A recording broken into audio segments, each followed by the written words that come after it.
आदित्यनाथ ने तोड़ा नोएडा का मिथक, मोहन यादव ने तोड़ा महाकाल की नगरी उज्जैन का मिथक। सीएम बनने के बाद गुजारी पूरी रात, जिसको करने की हिम्मत मामा शिवराज, मोदी, शाह, राहुल गांधी जैसे राजनीति के बड़े बड़े धुरंधर नहीं दिखा पाए, वो मोहन यादव ने करके दिखाया। महाकाल की नगरी में कोई दूसरा राजा नहीं गुजार सकता रात। गलती से भी ऐसा करने के बाद उज्जैन के राजा का लगता है श्राप, सब हो जाता है बर्बाद। इस मिथक को तोड़ने पर गिरी है देश की सरकार, तो वहीं एक सीएम भी 20 दिन बाद हुए तो बर्बाद, क्या मोहन यादव की भी गिरेगी सरकार? योगी ने की थी मिथक तोड़ने की शुरुआत, क्या मोहन यादव भी होंगे इस परीक्षा में पास? क्या है उज्जैन में न रुकने की मिथक की पूरी कहानी? जी, मामा शिवराज सिंह चौहान की 18 साल बाद विदाई होने के बाद अब एमपी को नया सीएम मिल चुका है।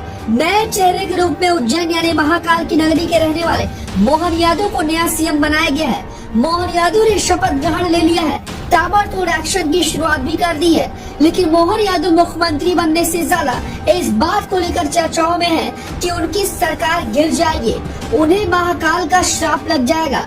आगे हम आपको बताएंगे कि आखिरकार महाकाल की नगरी उज्जैन में एक रात में 2 राजा की ना रुकने की क्या कहानी है और आखिर किन वजहों से लोग यहाँ रात नहीं गुजारते। खास तौर से देश के प्रधानमंत्री, मुख्यमंत्री, राष्ट्रपति, बिजनेसमैन, खिलाड़ी और खास पर्सनैलिटी। और इससे पहले यहाँ पर कौन रुका है जिसकी वजह से उसकी सरकार गिरी है, ये भी जानेंगे। लेकिन उससे पहले जानते हैं कि योगी आदित्यनाथ के साथ मोहन यादव दूसरे ऐसे मुख्यमंत्री बन गए हैं जिन्होंने अपने राज्य के किसी मिथक को तोड़ा है। बता दें कि सबसे पहले मिथक तोड़ने की शुरुआत यूपी के बुलडोजर बाबा यानी योगी आदित्यनाथ ने की थी। योगी से पहले उत्तर प्रदेश को लेकर जो मिथक थी, उसमें कहा जाता था कि जो मुख्यमंत्री नोएडा गया वो दोबारा सत्ता में वापसी नहीं कर पाया या फिर उसकी सरकार गिर गई।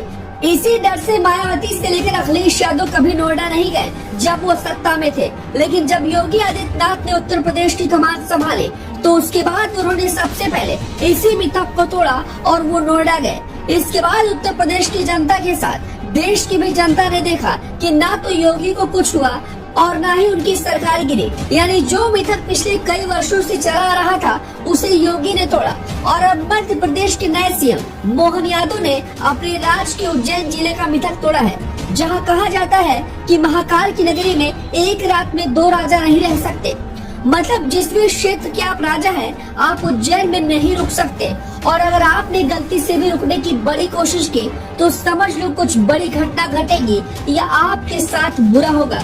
एक तरीके से कहा जाए तो ये एक परंपरा है। वही बात राजनीति की हो रही है तो आपको बता दें कि इससे पहले जिसने भी इसको तोड़ा है उसकी सरकार गिरी है या उसे इस्तीफा देना पड़ा है। कहा जाता है कि इस परंपरा का देश के नामी लोगों के अंदर ऐसा खौफ है कि कोई गलती से भी महाकाल से टकराता नहीं है। लेकिन उज्जैन के ही रहने वाले मोहन यादव ने इस परंपरा और मिथक को तोड़ दिया है।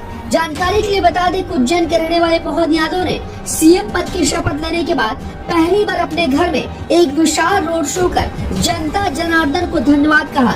बता दें कि ये रोड शो देर रात तक चला। रोड शो के बाद मोहन यादव रात्रि विश्राम के अपने घर उज्जैन चले गए और कई वर्षों से रात में रुकने वाली मिथक को तोड़ा। फिलहाल मोहन यादव की सरकार सुरक्षित है, उनकी कुर्सी बची हुई है, सब कुछ बढ़िया चल रहा है। ऐसे में कहा जाए तो उन्होंने इस मिथक को तोड़कर सभी को बड़ा संदेश दिया है। इसके साथ मोहन यादव ने ये भी कहा है कि महाकाल ही उज्जैन के राजा हैं, हम सब उनके बेटे हैं और सेवक हैं। कृपा करते हैं और ये सौभाग्य की बात है कि मैं तो यहीं निवास करता हूँ, तो स्वाभाविक रूप से मैं समझ नहीं सकता हूँ कि इसमें कोई गलत बात है। और अतीत के काल में भी ऐसे जवाहरलाल नेहरू जब आए थे 1956-57 में जब विश्वविद्यालय के शुभारंभ के वो 2 दिन रहे थे, डॉक्टर राजेंद्र प्रसाद जी यहाँ रहे हैं, बाद में भी कुछ लोग रहे। मैं तो उसी सिलसिले में, और हम तो मुख्य सेवक हैं और बाबा कृपा करेंगे। महाकाल महाराज की जय। ऐसे मोहन यादव ने सभी को इसका जवाब भी दे दिया। दरअसल मोहन यादव उज्जैन के ही रहने वाले हैं, इनका जन्म यहीं हुआ है। वहीं ज्योतिषों के अनुसार कहा जा रहा है कि मोहन यादव महाकाल की कृपा प्रसाद से ही सीएम पद तक पहुँचे। अब आपको बताते हैं कि महाकाल की नगरी में कौन कौन रुका है, कौन नहीं। बता दें कि मामा शिवराज 18 साल तक एमपी के सीएम रहे, लेकिन कभी भी उन्होंने रात्रि विश्राम नहीं किया। रात 12 बजे से पहले वो शहर छोड़ देते थे। कई बार मामा शिवराज हफ्ते हफ्ते तक रुके हैं, लेकिन रात होते ही वो नगरी छोड़ देते थे। यहाँ तक कि विपक्षी दल की तरफ से भी कोई नेता नहीं रुका है। भारत जोड़ो यात्रा के दौरान राहुल गांधी दिग्विजय सिंह उज्जैन से गुजरे थे, लेकिन रात उन्होंने उज्जैन से बाहर ही गुजारी थी। ऐसे कई सौ वीवीआईपी लोग हैं, लेकिन यहाँ कोई नहीं रुका।